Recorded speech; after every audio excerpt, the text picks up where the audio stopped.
Yung unang files mo ganito lumabas, Iba pa. high grade pala siya, idol. Ito po yung... High grade. Eh no, high grade complete. Ibig sabihin nito, Partial. may natira pa. Partial po. Meron kasing tinatawag na partial lang, na talagang wala nang kasunod na high grade. Ibig sabihin nun, ilang piraso lang na patid. Or ilang hibla lang. Ito sa'yo, high grade, partial.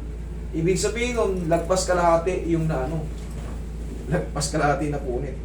Okay, torn posterior horn with mild extrusion of the body, horizontal tear of the body, and probable radial tear of the anterior horn and the lateral meniscus. Hindi pala ano, medial eh. Lateral, ano to, LCL to. LC. Meron tama sa lateral, sa meniscus sa loob. Meron grade 2 MCL, okay. Punit-punit pala siya talaga, na-squish yung ano mo, idol. Oo. Na-squish yung ano mo. Okay, grade 2 MCL, small joint effusion, slightly regress. Streaky T2 hyperextensities involving the frontalis and the fibulatus muscle which may represent partial strain. Edematous fat with fibrosis at its posterior superior aspect. Okay. High grade pala siya, idol. Ang ibig sabihin nito, idol, lagpas kalahati yung natali. Nasaan yung pinakalas? Ito na ba yung pinakalas? Yan po yung last. Yung ulo po dito na... Tingnan ko nga yan, no? Ito po yung ano. Una. Pinakauna. Ito, 2014, ibig sabihin, kitang-kita pa rin talaga na Yan po yung bali tatlong slide po siya. Slide po. complex tear involving the posterior horn, the root lateral Pinakauna meniscus. mo. Okay. Result superior posterior. Okay. Abnormality and surrounding fluid. Okay, nung una, punong-puno siya ng ano. Siyempre, namamagaya, magkakaroon talaga ng abnormality. Saka yung surrounding fluid, ibig sabihin, makikita kasi magang-magaya. Ano, pag ginanyan yung ano mo, okay, radial tear in the anterior horn root. Posterior displacement. Napilipit. Ano ba nangyari sa'yo? Pilipit na pilipit yung ano mo. Ano po ako eh. Ha? Sabi mo sa barko, naglalakad po ako, may dalang pintura. Yes, nakadulas po ako pag ganun. Tapos, Kaya nga eh. Kasi hindi mangyayari tong ganito. Hindi mangyayari to kung hindi ka talaga napilipit ng... Kasi kung mga basketball lang, mga baldog-baldog lang, may bitbit kang pintura, tsaka ka nalaglag ng pagganon.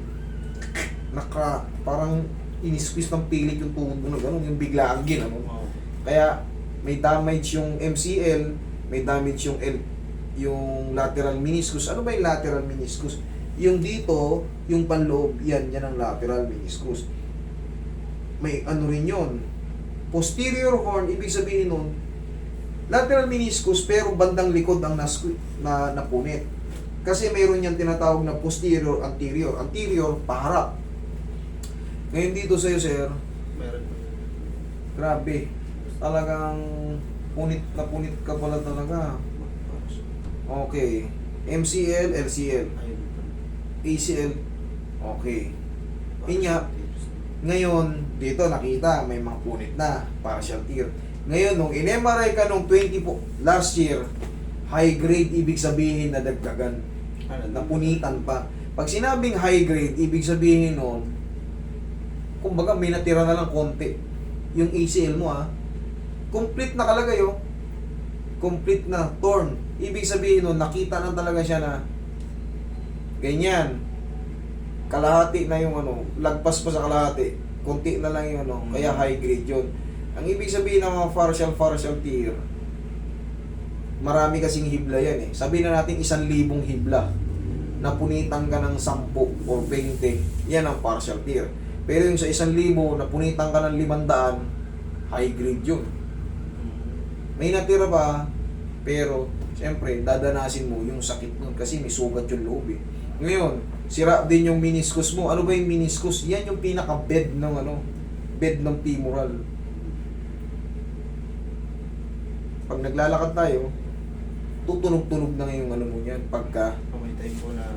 tutunog-tunog yan kasi yun na yung pinaka-bed niyan eh. Meron pa tayong isa pang tinatawag na meniscus tibial plateau. Yung pinaka talagang higaan ng Ngayon yung meniscus, yung mga nakapaligid na ano yun, napupunit din yun. Meron ding types of meniscus tear. Yan o, dami yan o. Types of meniscus tear. Pero kadalasan din yung mga horizontal tear. Okay, sa'yo naman, posterior horn. Ibig sabihin, sa likod ng lateral, punit. Ngayon sir, sige higa ka sir. Ganito ang gagawin natin dyan. Kasi latest lang yung ano mo, latest lang yung MRI mo, talagang nakitaan ng ano. Ang gagawin mo dyan, pag inalign ko yan, kaya naman nagkakaganyan yan, kaya lalong lumalala kasi wala sa timing. Kaya lalo pang na-overstretch. Nakakapaglakad ka, kaso nakakaramdam ka talaga ng irritation dyan sa tulad mo. Ang nararamdaman ko lang master ano, Ano? simula nung bumaba ako ng gym, parang mga ilang linggo lang tapos, kasi pinatherapy ko pa ito eh, sa hospital. Thickness tear na yun eh.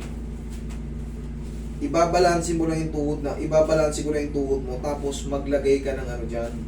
Parang isi-self rehabilitation mo. Hindi mo muna, normal lang yung makakapaglakad ka, mabilis na lakad, pero yung takbo, talon yung biglang, kunyari, kulang yung hagdan, tatalunin mo ng mabilis.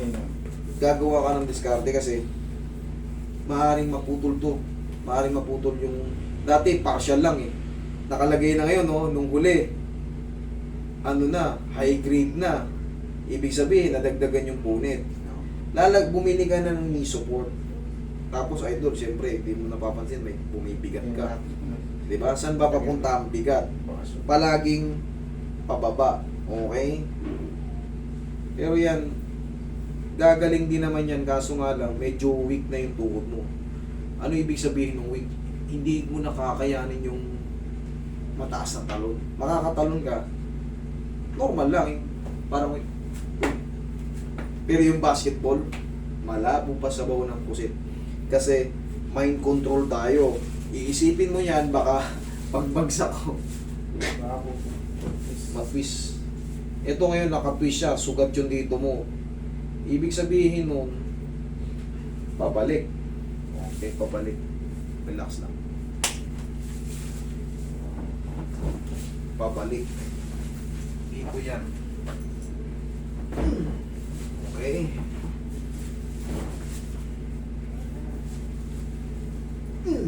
Okay. Naramdaman mo gumalaw? Yan. Mabilis lang naman to kasi humilom na eh. Hindi kaya yung master yung sinasabi nila na parang daw ganun ito. Pag sa tendon ka tinamaan, liliit yung muscle mo. Pag nai-stress yung tendon mo. Pero yan, klaro na yung tama mo sa ligaments. ACL. Ano ba ibig sabihin ng ACL? Anterior cruciate ligaments. Ligaments yan. Pero pag karaniwan naman yung nangyayari, lumilit yung muscle. Pag sa tendon ka tinamaan, nagkaroon din ng partial tear yung mga quadricep tendon mo. Siyempre, pagka yung muscle nakakapit yun sa tendon, pag stress ang tendon, automatic yung muscle hindi magde-develop.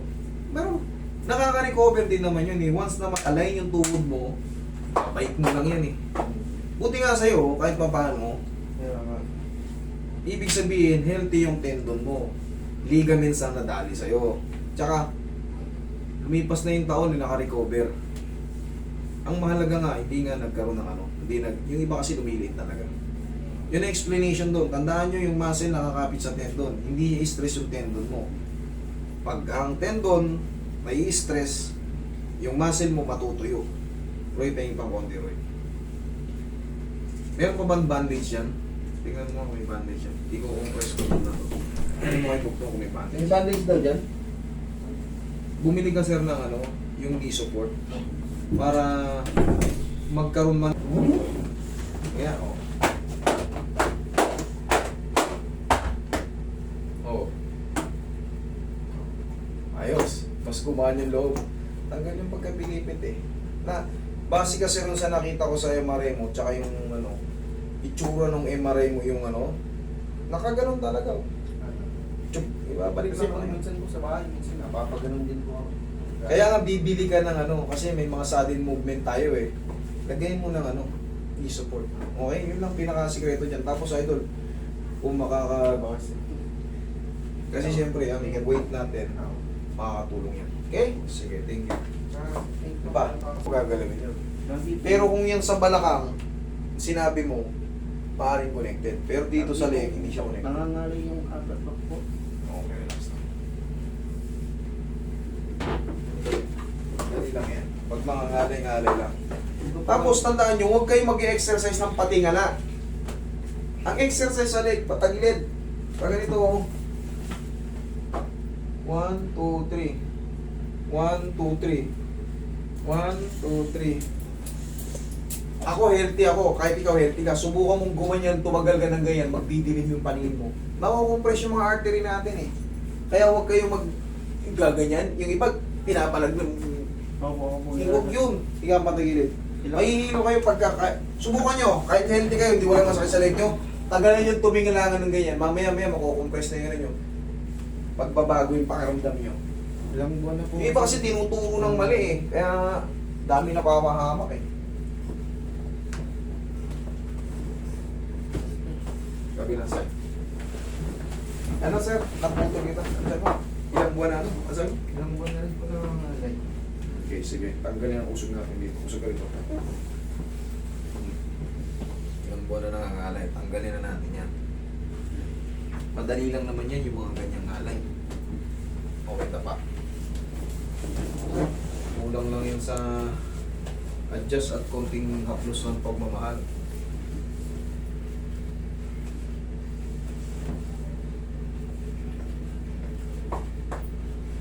Relax na.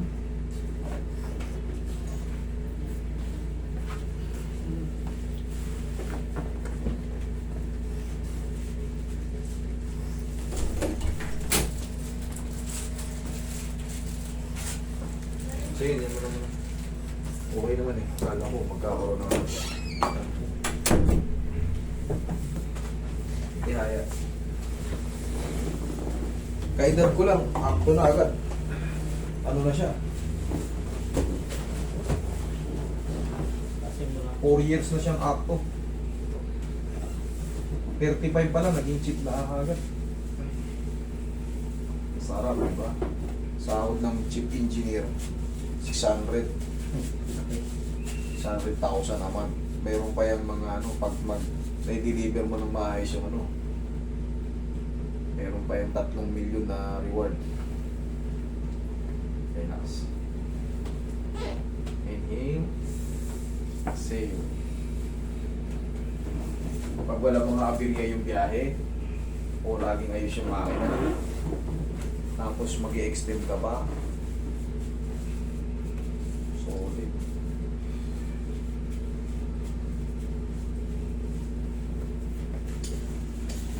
Pero po,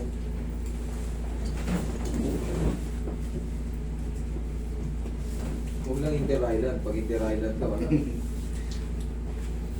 Para ka lang na gano'n. Construction. Wala international.